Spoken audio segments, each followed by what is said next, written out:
ঈদুল ফিতরও ঈদ, ঈদুল আজহাও ঈদ, ঈদুল আরাফাও ঈদ, ঈদুল জুমাও ঈদ, ঈদে মিলাদুন্নবীও ঈদ।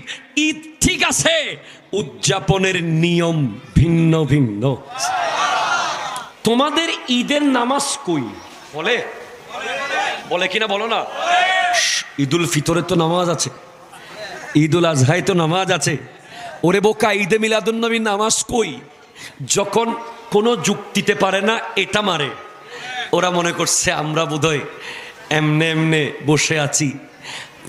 এরকম প্রশ্ন যদি তোমাদেরকে কেউ করে, আপনাদেরকে বলবেন তাহলে জানাজার নামাজের রুকু সিজদা কই?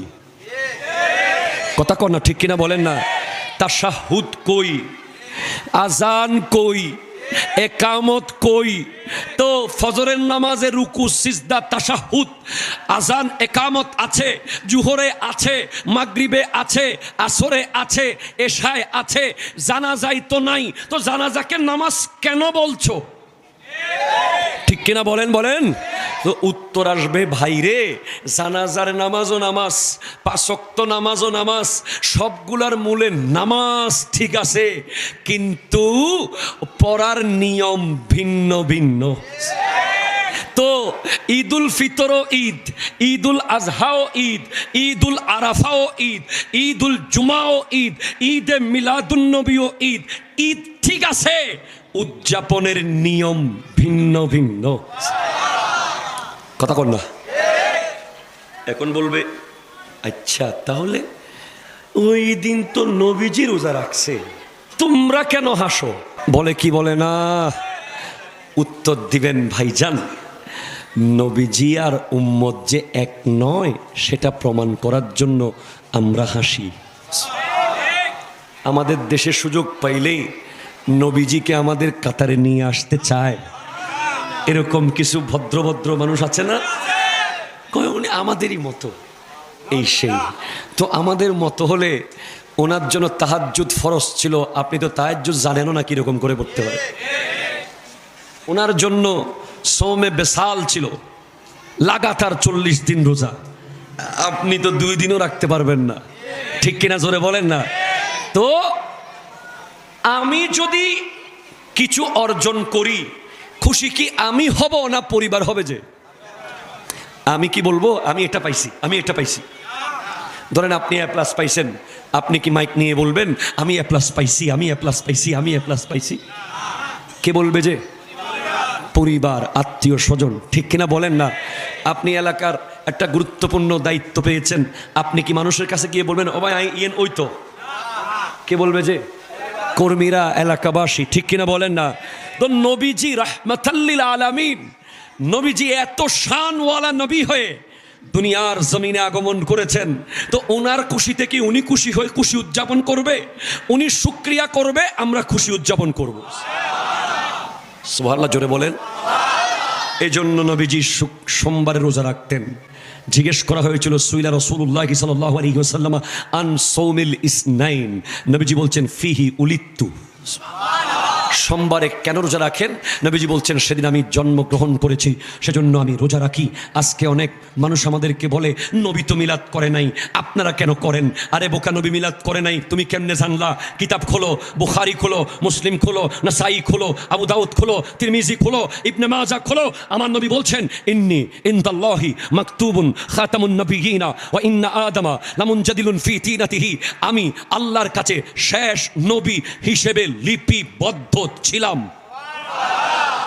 আর জোরে, আদম ছিল তার খামিরের ভিতরে। সাউখবিরুকুম বিআউয়ালি আমরি, আমি এখন তোমাদেরকে আমার আগমনের দিনের কথাগুলো বলবো। কেমনে কেমনে আমি এলাম? বলে কেমনে? সাহাবায়ে কেরাম জিজ্ঞেস করছেন, নবীজি বলছেন আমি কে জানো? আমি হলাম দাওয়াতু ইব্রাহিমা, ইব্রাহিম আলাইহিস সালামের দোয়া। একটু জোরে বলেন। ইব্রাহিম আলাইহিস সালামের দোয়া মানে? হ্যাঁ, ইব্রাহিম আলাইহিস সালাম যখন ওনার সন্তান ইসমাইল আলাইহিস সালামকে নিয়ে যখন কাবা ঘর বানালেন, কাবা ঘর বানানোর পরে বলে আল্লাহ এত কষ্ট করে তোমার ঘর বানাইছি, কিছু দিবা না? কি লাগবে? ওই মকাম ইব্রাহিম পাথরের উপরে দাঁড়িয়ে চেয়ে নাও। ইব্রাহিম আলাইহিস সালাম ওই পাথরের উপরে দাঁড়িয়ে দোয়া করলেন, আল্লাহুম্মা রব্বানা ওয়াবআস ফীহিম রাসূলা। আল্লাহ, যেই রসুল, যেই নবীর জন্য তুমি জান্নাত বানিয়েছো, যার পরিবারের জন্য জান্নাত বানিয়েছো, যার উম্মতের জন্য জান্নাত বানিয়েছো, তার উম্মত হতে চেয়েছিলাম আমি ইব্রাহিমকে সেই সুযোগ তুমি দাও নাই।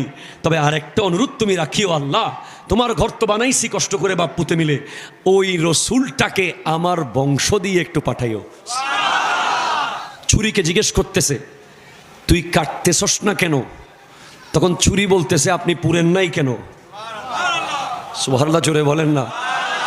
কয়, আমারে আল্লাহ নিষেধ করতেছে, এটা যাবে না, কারণ এই কপালে মুস্তাফা জানে রহমতের নূর মুবারক আছে। এই দিয়ে এখানে কেটে ফেলা হয়, নবীজির নূরের যাত্রা বন্ধ হয়ে যাবে। সেজন্য জান্নাত থেকে দুব্বা এসেছে, সেটা জবে করা হয়েছে। আমরাও আর সন্তান কুরবানি দিতে হচ্ছে না, কিয়ামত পর্যন্ত আমরাও পশু কুরবানি দিচ্ছি। তো যেই পাথরে দাঁড়িয়ে ইব্রাহিম আলাইহিস সালাম দোয়া করেছিলেন, আল্লাহ ওই রসুলকে আমার বংশ দিয়ে পাঠায়ো, সাথে সাথে পাথর গলে গেছে। কিরে ভাই, ইব্রাহিম আলাইহিস সালাম তো বহুত পাথরে হাঁটছে আগে, কোথাও তো গলে নাই, এটা কিল্লে গলি গেল? কয়, এই পাথরের উপরে দাঁড়িয়ে মিলাদুন নবীর দোয়া করা হয়েছে, আমার নবীর নাম নেওয়া হয়েছে, আমার নবীর কথা স্মরণ করা হয়েছে, পাথর গলে গেছে। ওয়াত্তাখিজু মিন মাকামে ইব্রাহিম মুসাল্লা। আল্লাহ কিয়ামত পর্যন্ত ওই পাথরের সামনে 2 রাকাত নামাজ পড়া প্রত্যেক হাজী আর মুতামিরের জন্য দায়িত্ব করে দিয়েছে। আপনি বাংলাদেশে মিলাদুন নবী করবেন না, আপনাকে সৌদি আরব নিয়া এহরামের কাপড় পরাইয়া করাইব। কথা কইতেছেন না? মক্কাম ইব্রাহিম তো আর কাবাগন না, এটা একটা পাথর। এটার সামনে নামাজ পড়ার কারণ কি? কারণ এই পাথরে দাঁড়িয়ে মিলাদুন নবীর দোয়া করা হয়েছে।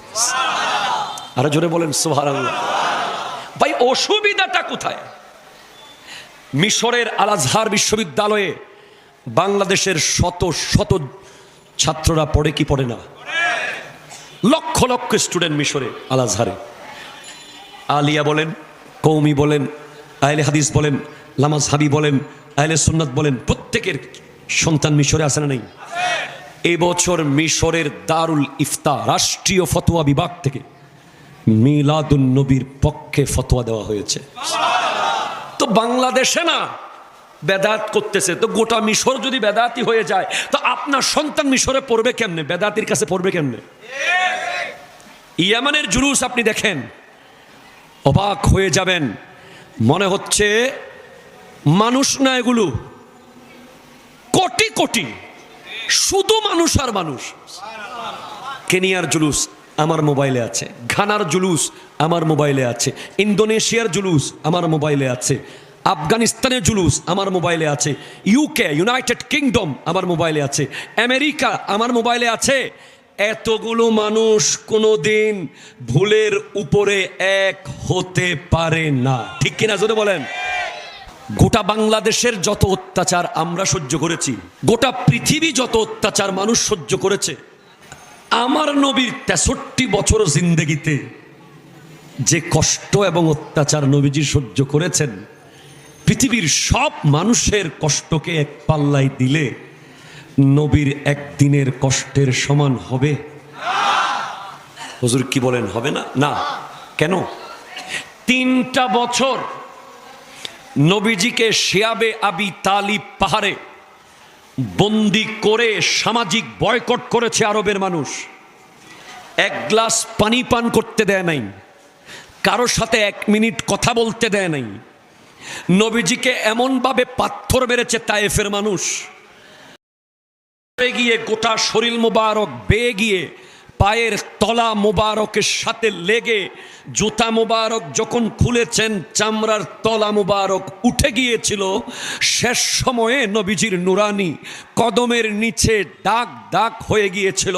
চামড়া উঠে যাওয়ার ঐতিহাসিকরা লিখেছে, আমার নবী একটা মানুষকে মুসলমান বানানোর জন্য 21 দিন তায়েফের গেইটে দাঁড়িয়ে ছিলেন। কয়দিন? আমরা জুমার নামাজে গেলে 2 রাকাত পরে যে দৌড় মারি,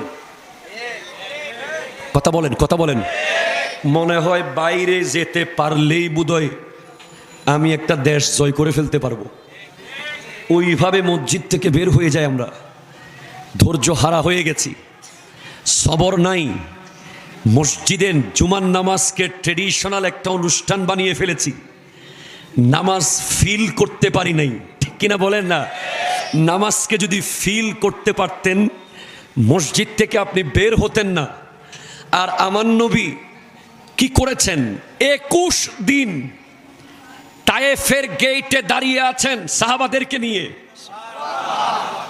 যারা যে কজন সাহাবা সাথে ছিলেন বলে, ইয়া রাসূলুল্লাহ, ওরা গেট খুলবে না, চলেন চলে যাই।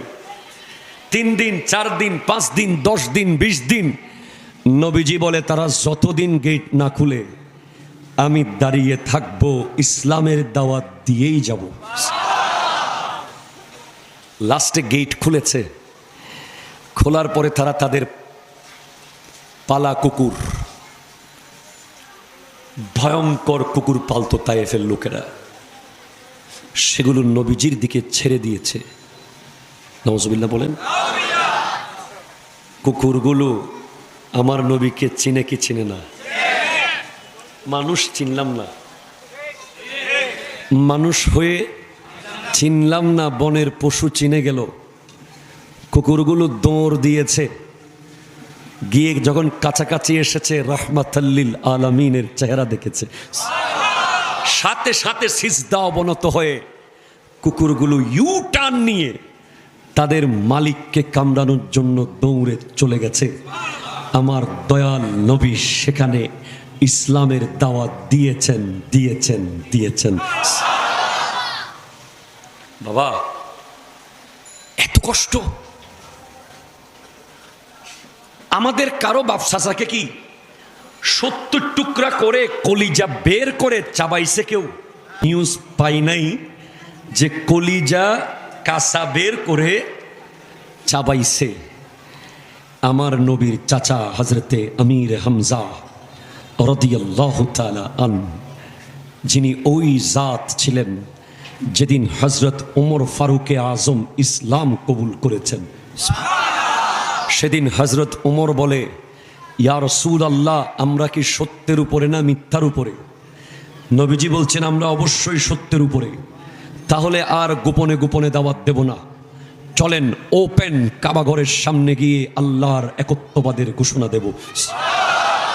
তখন হযরত ওমর ফারুকে আজম এক পাশে নবীজির সামনে দাঁড়িয়েছেন, আরেক পাশে হযরতে আমির হামজা রাদিয়াল্লাহু তাআলা আনহু, যার মাজার শরীফ রয়েছে ওই উহুদের পাহাড়ের পাশে। তিনি দুজন দুই পাশে গিয়েছেন কাবাঘরের সামনে, ইসলামের ওপেন ডিক্লারেশন দিয়েছেন। কোনো বাপের বেটার সাহস ছিল না সামনে আসার। জোরে বলেন সুবহানাল্লাহ। সেই আমির হামজা রাদিয়াল্লাহু তাআলা আনহুকে হযরতে আবু সুফিয়ান রাদিয়াল্লাহু তাআলা আনহুর বিবি হিন্দা 70 টুকরা করে উহুদের মাঠে কলিজা বের করে চাবাইছে। তো আমার নবী যেদিন মক্কা বিজয় করেছেন, 10,000 সাহাবার সাথে নিয়ে যখন মক্কার ভিতরে ঢুকছেন, সাথে ডান দিকে রাদিয়াল্লাহু তাআলা আন, আরেক দিকে মাওলা আলী, আরেক দিকে ফারুকে আজম, আরেক দিকে সিদ্দিক আকবর, বিশ্বের সর্বশ্রেষ্ঠ পালোয়ান।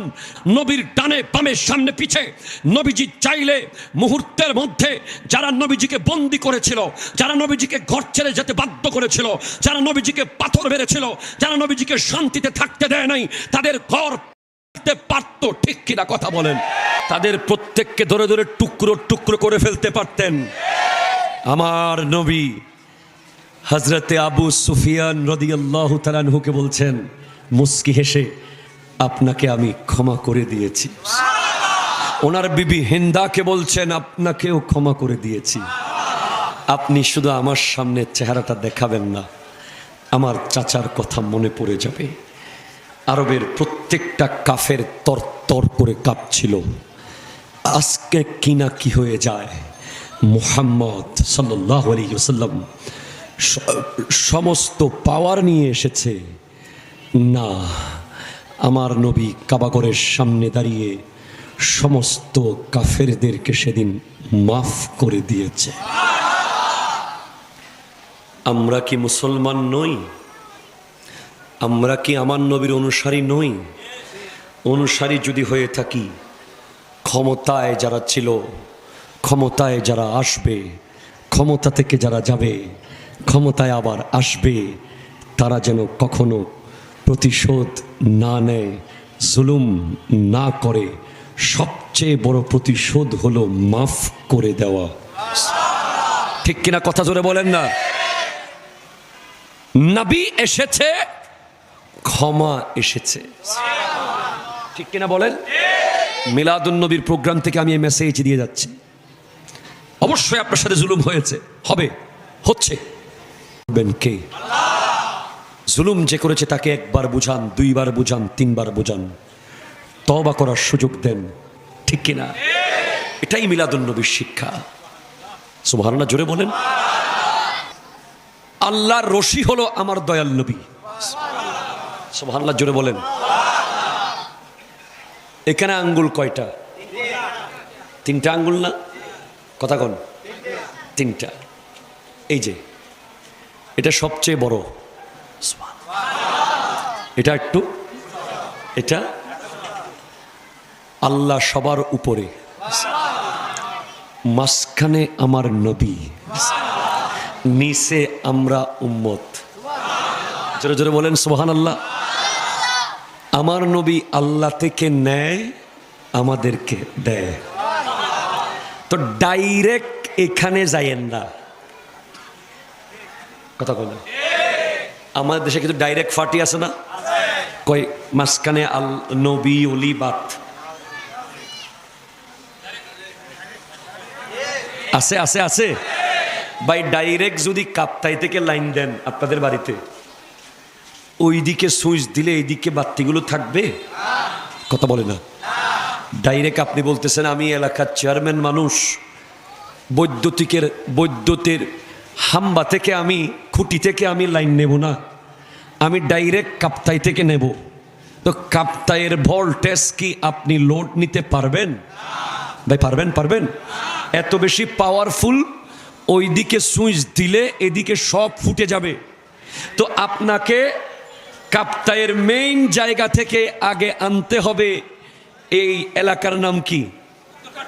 উত্তর কাট্টলির পাওয়ার হাউসে বিদ্যুৎ। ঠিক কিনা বলেন না? সেখানে কমানো বেশ কম বেশ করার সিস্টেম থাকবে আপনার লোড অনুযায়ী। সেখান থেকে বিদ্যুৎ দেওয়া হবে আপনার এলাকার বৈদ্যুতিক খুঁটিতে খুঁটিতে। আপনি রিক্সাওয়ালা হন আর সিএনজিওয়ালা হন, আপনি দিনমজুর হন আর কোটিপতি হন, আপনাকে ওই খুঁটি থেকেই নিতে হবে। ঠিক কিনা বলেন না? তো আমার নবী মাঝখানে আছে, আর নবী পর্যন্ত যেতে ওলি আল্লাহরা আছে। ঠিক কিনা বলেন? ডাইরেক্ট যাওয়ার চেষ্টা করবেন না। রুহানি জগতের পাওয়ার হাউস মদিনাতুল মুনাওয়ারা, সেখান থেকে বৈদ্যুতিক খুঁটি একটা চলে গেছে বাগদাদ, গৌসুল আজম আব্দুল কাদের জিলানী। আরেকটা হচ্ছে আজমের, খাজা মাইনুদ্দিন চিশতি রহমতুল্লাহ আলাই। আরেকটা হচ্ছে ওই সিরিকুট, আল্লামা সৈয়দ আহমদ শাহ সিরিকুটি রহমতুল্লাহ আলাই। আরেকটা ফটিকচুরি, গৌসুল আজম মেজবান্ডারি। এভাবে করে রু জগতের মূল পাওয়ার হাউস থেকে এক একটা বৈদ্যুতিক খুঁটির মতো আল্লাহর ওলিরা পাওয়ার নিচ্ছেন, আর লক্ষ লক্ষ মুরিদদেরকে পাওয়ার দিচ্ছেন। ঠিক কিনা বলেন না? আমার নবী আল্লাহ থেকে নেন, আমাদেরকে হাবিব নামাজ নেন, তাদেরকে দেন। সুবহানাল্লাহ নাই? রোজা নেন, তাদেরকে দেন। জাকাত নেন, তাদেরকে দেন। হজ নেন, তাদেরকে দেন। ইজ্জত নেন, তাদেরকে দেন। আজমত নেন, তাদেরকে দেন। সাখাওয়াত নেন, তাদেরকে দেন। সুজাত নেন, তাদেরকে দেন। সাদাকত নেন, তাদেরকে দেন। রিফাত নেন, তাদেরকে দেন। আদালত নেন, তাদেরকে দেন। কাল হাসরের মাঠে বলবে জান্নাত তো অলরেডি 10 জনকে দিয়েই দিয়েছেন, আরো লাগলে নেন, তাদেরকে দেন। তো আপনার বাবা আপনার জন্য দুবাই থেকে আসার সময় একটা আইফোন 15 নিয়ে আসলো। কথার কথা। চিটাং জিসির মোড় থেকে মোটর সাইকেলের শোরুমে গিয়ে একটা R15 নিল, আর একটা দামি রোলেক্সের ঘড়ি নিল, আর একটা হাই ক্লাস সানগ্লাস নিল। চারটা পেয়ে আপনি খুব খুশি, চারুটার জন্য আলাদা আলাদা করে খুশি উদযাপন করলেন। বাবারে বলছেন তোমারে তো মানি না। কথা বুঝেন না বলে হয় আপনি? বাবা মোবাইল দিছে সেটার জন্য খুশি হয়েছি, বাবা মোটর সাইকেল দিছে সেটার জন্য আরো খুশি, বাবা ঘড়ি দিছে আরো খুশি, আব্বা চশমা দিয়েছে আরো খুশি। বাবারে সালাম দেব না। নাউজুবিল্লাহ আসতে বলতেছেন, আপনারা বুঝেন নাই মূলত সেজন্য। আমি ইমাম কাস্তুলানির সুরে একটু বলি। মাওয়াহিবুল লাদুনিয়ার ব্যাখ্যা গ্রন্থ লিখেছেন আল্লামা জুরকানি, মূল কিতাব লিখেছেন ইমাম কাস্তুলানি, যিনি বুখারী শরীফের ব্যাখ্যা গ্রন্থ লিখেছেন। ওনার কিতাবে উনি বলছেন, ওরে বোকা, নবীজির আগমনের রাত সবে কদরের চেয়ে আরো দামি। আমি বলি নাই, হুজুর বলেন নাই। বুখারী গোটা জগতের আসাখুল কুতুব বাদা কিতাবিল্লাহ তাআলা, আল্লাহর কোরআনের পরে সবচেয়ে বিশুদ্ধ কিতাব। আল জামে, আল মুসনাদ, আল মুখতাসর, আস সহিহ মিন উমুরি রাসূলিল্লাহ সাল্লাল্লাহু আলাইহি ওয়াসাল্লাম ওয়া সুনানিহি ওয়া আইয়ামিহি, সহিহুল বুখারী। এটার ব্যাখ্যা লিখেছেন ইমাম কাস্তুলানি। যদি বিশ্বাস না হয় আমার মাদ্রাসায় যাবেন, আমি আপনাদেরকে কিতাব খুলে পৃষ্ঠা সহ দেখাই দেব। ওখানে বলছেন, ইন্না লাইলাতাল মৌলিদে লাইলাতু যুহুরিহি সাল্লাল্লাহু আলাইহি ওয়াসাল্লাম ওয়া লাইলাতাল কদরে মুতাতুন লাহু। মিলাদুন নবীর রাত তো নবীজি প্রকাশ হওয়ার রাত। তো নবীজিকে আল্লাহ অনেকগুলো গিফট দিয়েছে, অনেকগুলো গিফট দিয়েছে। গিফটগুলো কি? আল্লাহ বলছেন, হাবিব, অন্য নবীরা তো যেখানে সেখানে নামাজ পড়তে পারতো না, নির্ধারিত জায়গায় গিয়ে নামাজ পড়তো। আর আপনার জন্য ওয়াজুইলাত লিয়াল আরদু মসজিদান তাহুরা, আপনার কদম মক্কার জমিনে মা আমেনার রেহেম থেকে বের হয়ে যখন লেগেছে, গোটা পৃথিবী মসজিদ বানিয়ে দিলাম। অন্য নবীর উম্মতরা তায়াম্মুম করতে পারত না, আপনার উম্মত পানি না পাইলে পবিত্র মাটি দিয়ে তায়াম্মুম করবে। অন্য নবীর উম্মতদের, অন্য নবীদের আমলে শয়তান আসমানে গিয়ে ওহী নিয়ে আসতে পারত চুরি করে। আপনি আসার পর থেকে আসমানের শয়তানের যাওয়া বন্ধ। নবী, আপনাকে আরো অনেক গিফট দেব, সবে কদর নেন। অন্য নবীর উম্মত হাজার মাস ইবাদত করেছে, রাতে ইবাদত, দিনে জিহাদ। আপনার উম্মত শুধু এক রাত করবে। সবে বরাত নেন, আপনার উম্মতকে বলেন, বনি ওই কালাব গোত্রের ছাগলের ক্যাশ যত আছে, অত ক্যাশ পরিমাণ গুনাহ আমি এক রাতে মাফ করে দেব।